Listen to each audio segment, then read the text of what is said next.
Big Fat Puss-Cat by Shiela Hayley. Big Fat Puss-Cat lay sleeping on the wall in the garden in the sun. She slept and slept. Toby Dog came out to his garden next door. He ran round and round and chased his tail and barked. Then he saw Big Fat Puss-Cat sleep on the wall. "Hey you, Big Fat Puss-Cat," he said. "What are you doing on that wall, you lazy old Big Fat Puss-Cat?" Big Fat Puss-Cat opened one eye and looked down on Toby Dog. "Why make all that fuss and bother?" she said. "I am sleeping on this wall. Do you know," Toby the dog barked, "do you know you're the biggest, fattest puss-cat I ever saw?" "I know I'm a big fat puss-cat," she said, and she smiled and turned around. She tucked her furry tail between her front feet and over her big, fat nose and went to sleep again. After a little while, Wally Turtis came slowly through the grass and stopped in the cool shade of where Big Fat Puss-Cat was sleeping. He looked up at the wall and said, "Really, Big Fat Puss-Cat? Must you sleep all day? I remember when you were a tiny little kid. You were as pretty as a picture. But now, you are just a big fat puss-cat because you sleep all day." Big Fat Puss-Cat kept her eyes closed, but she said, "I like being a big fat puss-cat, Wally Turtis. I like it." She began to perch herself, and soon she was asleep again. After a little while, Mrs. came out of the house to shake the mats and said to herself, "Oh, there's that big fat puss-cat of mine. Lazy old puss-cat." And she went on shaking her mats, and the dust came flying out. Up and up into the air it went, and all over the garden it spread, and all over Big Fat Puss-Cat. Suddenly, Big Fat Puss-Cat sneezed. "Serves you right, Big Fat Puss-Cat," said Mrs., and she laughed.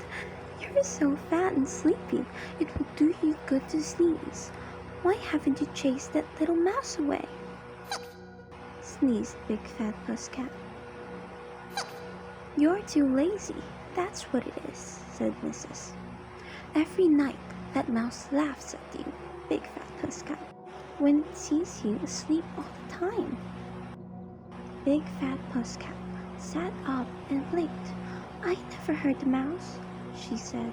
"Of course you never heard a mouse," said Mrs. "How can you hear anything when you sleep all the time?"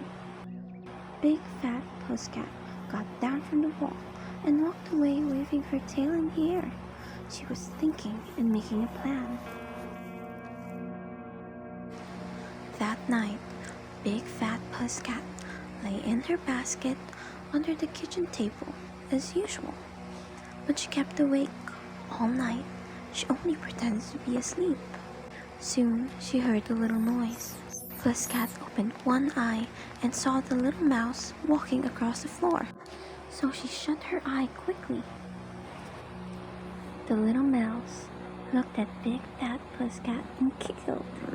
"Oh, Big Fat Puss-Cat's fast asleep again," he said. "Lazy old puss-cat, fat old puss-cat, big old puss-cat." Big Fat Puss-Cat kept very still. The little mouse walked away, humming to himself, but before he had gone very far, Big Fat Puss-Cat got up and arched her back and spat. "Get out of my kitchen," she said. Shoo! Shoo! Be off with you! Be off with you! Don't ever dare to come back again, or I'll catch you!" The little mouse was so surprised that he slid right across the floor, banged against the wall, then picked himself up and went head over heels, down into his little hole, and never came into the kitchen again. In the morning, when Mrs. came into the kitchen, she said, "Did that cheeky mouse come again?" "Yes," said Big Fat Puss-Cat, "but he won't come again. I blew him across the kitchen and right down his hole." "There's a good, clever Puss-Cat," said Mrs. "We shall have a nice big dinner of liver today and fish tomorrow. You are a beautiful big fat Puss-Cat." "I like being a big fat Puss-Cat," said Big Fat Puss-Cat, and she purred and purred and purred until she fell asleep.